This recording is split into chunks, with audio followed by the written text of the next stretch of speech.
Biology class now, chapter 6, lesson 11, definitions, वस्फूं। आवां biology जो उस्ताद नजीला चन्ना अवां के सिंध ऑनलाइन स्कूल में भलीकार।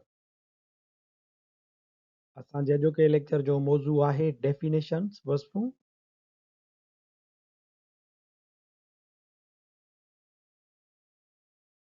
एक्सरसाइज नंबर 3 आहे डिफाइन द फॉलोइंग टर्म्स। कुछ इस्तिलाह ॾिनल आहिनि, उन्हनि जूं असां वस्फूं लिखंदासीं।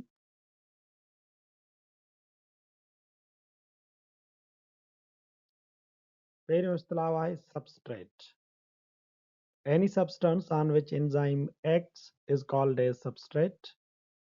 का बि शइ जंहिं ते एंजाइम अमल करे उन खे सबस्ट्रेट सॾिबो आहे। या वरी असां चई सघूं था reactant of enzyme is called a substrate. Enzyme J reactant खे सबस्ट्रेट सॾिजे थो। एंजाइम आहे उन वटि जेको मादो अची करे अटैच थिए थो, जंहिं ते एंजाइम कमु कंदो आहे, उन सां पंहिंजो कॉम्प्लेक्स ठाहींदो ऐं उनखे प्रोडक्ट में तब्दील कंदो। इन मादे खे जंहिं ते एंजाइम कमु कयो, जंहिंखे प्रोडक्ट में तब्दील कयो, जंहिं सां रिएक्शन कयो, उन मादे खे सबस्ट्रेट सॾिजे थो।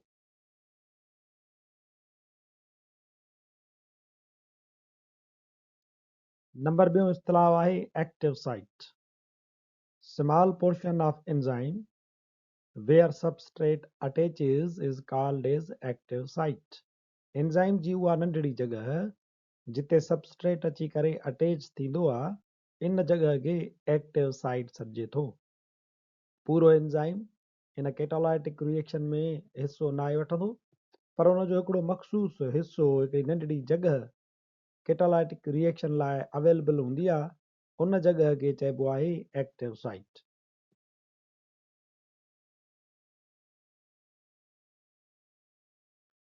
नंबर टियों इस्तिलाह आहे इनहिबिटर।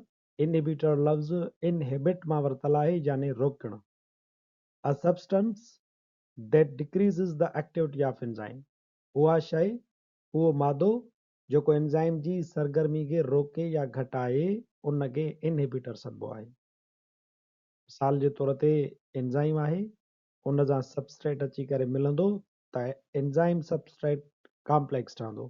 पर कॾहिं कॾहिं ईअं थींदो आहे त को ॿियो मादो अची करे एंजाइम सां मिलंदो ऐं उनजी एक्टिव साइट जी पोज़ीशन या उनजी बीहक खे तब्दील करे छॾींदो। ईअं सबस्ट्रेट उन जॻह में फिक्स कोन थी सघंदो, फिट न थी सघंदो, त को बि तव्हांजो कैटालाइटिक रिएक्शन कोन थींदो।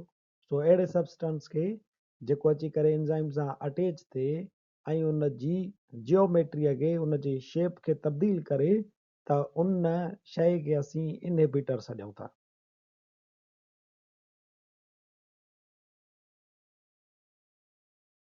नंबर चोथों इस्तिलाह आहे एक्टिवेटर।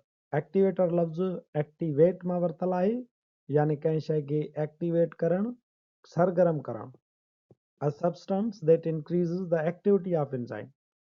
उहा शइ जेका एंजाइम जी सरगर्मीअ खे वधाए, उनखे असीं एक्टिवेटर सॾियूं था। मिसाल जे तौर ते जीअं तव्हां कोफैक्टर्स पढ़िया आहिनि, जेके एंजाइम जी एक्टिविटीअ खे इंक्रीज़ कंदा आहिनि। जीअं फॉर एग्जांपल हेॾां ॾिसो त एंजाइम आहे, उन सां सबस्ट्रेट मिलणु अचे थो, त हेॾां हिकिड़ो अची थो एक्टिवेटर जेको अची करे सबस्ट्रेट सां मिलंदो त उनखे एक्टिव कंदो, उहो सबस्ट्रेट सां मिलंदो। अहिड़े सबस्टेंस खे असां एक्टिवेटर सॾियूं था, जेको एंजाइम जी सरगर्मीअ खे वधाए।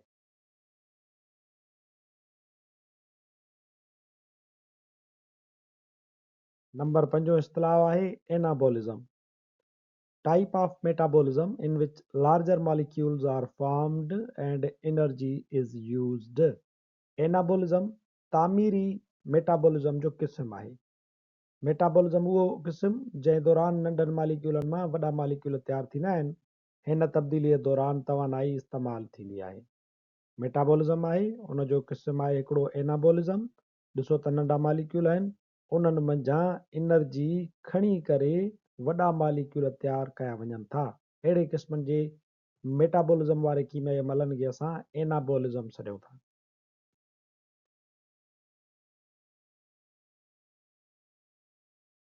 नंबर 6 इस्तिलाह आहे केटाबॉलिज्म, यानी तोड़ फोड़ वारा कीमियाई अमल। Type of metabolism in which larger molecules are broken down and energy is released. Metabolism जो उहो क़िस्म जंहिं दौरान वॾा मालिक्यूल टोड़िया वञनि ऐं एनर्जी पैदा थिए अहिड़े क़िस्मनि जे कीमियाई अमलनि खे कैटाबॉलिज्म सॾिजे थो, यानी टोड़ फोड़ वारा कीमियाई अमल। मेटाबॉलिज्म उन जो हिकिड़ो क़िस्म आहे एनाबॉलिज्म, जंहिं मंझि नंढनि मालिक्यूलनि मां वॾा मालिक्यूल तयारु थींदा आहिनि, ऐं ॿियो क़िस्म आहे कैटाबॉलिज्म, यानी टोड़ फोड़ वारा कीमियाई अमल। वॾो मालिक्यूल आहे उनखे टोड़े नंढनि मालिक्यूलनि में तब्दील कजे थो, उनखे सां गॾोगॾु तवानाई पैदा थिए थी।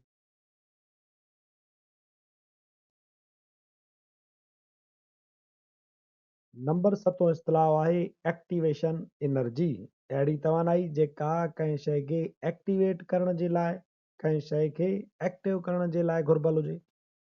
Activation energy is the minimum amount of energy that must be available to reactants for a chemical reaction to occur.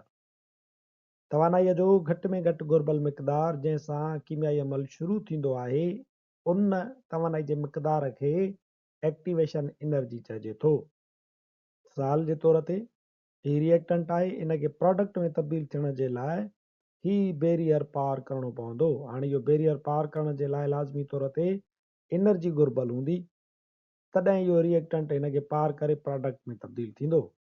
सो इहा एनर्जी जेका इन रिएक्टेंट खे ही बैरियर पार कराए, इन घुर्बल तवानाई जे मिक़दार खे चइजे थो activation energy.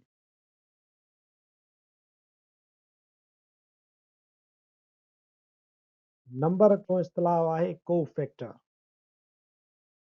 Cofactors are inorganic or small organic molecules that bind enzymes to enable or enhance their activity.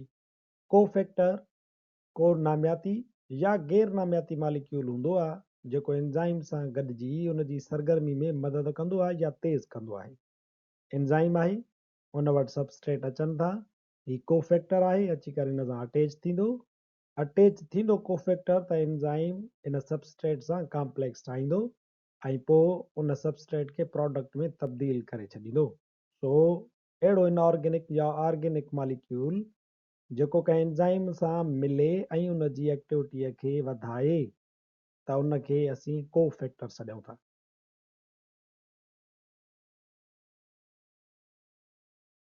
Number 9 इस्तिलाह आहे prosthetic group. If organic cofactors are tightly bound to an enzyme, it's called as prosthetic group. It is a category of cofactor. जेकॾहिं नामियाती cofactor enzyme सां मज़बूत जुड़ियल हुजे, permanent तौर ते जुड़ियल हुजे, त अहिड़े कोफैक्टर खे प्रोस्थेटिक ग्रुप सॾिबो आहे। मिसाल जे तौर ते एंजाइम आहे, उन जी एक्टिव साइट आहे, उन सां अची करे हिकिड़ो प्रोस्थेटिक ग्रुप अटैच थिए थो ऐं उहो परमानेंटली उन सां अटैच्ड रहंदो। अहिड़े क़िस्म जे ऑर्गेनिक कोफैक्टर खे असां प्रोस्थेटिक ग्रुप सॾियूं था। अहिड़ो नामियाती मादो जेको कंहिं एंजाइम सां परमानेंटली मज़बूत जुड़ियल हुजे त उनखे असां प्रोस्थेटिक ग्रुप सॾींदा आहियूं।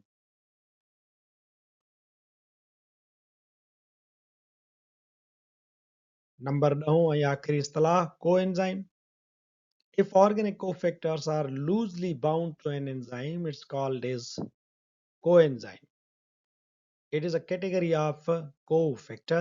जेकॾहिं को नामियाती कोफैक्टर एंजाइम सां मुस्तकिल तौर ते जुड़ियल न हुजे, टेम्पररी तौर ते जुड़ियल हुजे, कमज़ोर जुड़ियल हुजे, त अहिड़े कोफैक्टर खे कोएंजाइम सॾिजे थो।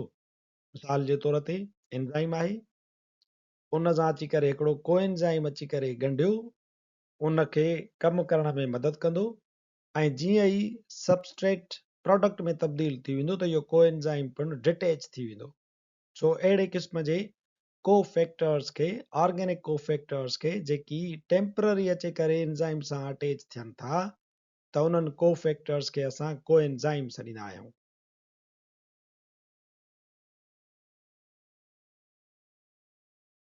नंबर 10 कोएंजाइम इस्तिलाह जी वस्फ़ सां गॾु असांजी exercise number 3 define the following terms पुॼाणी ते पहुचे थी।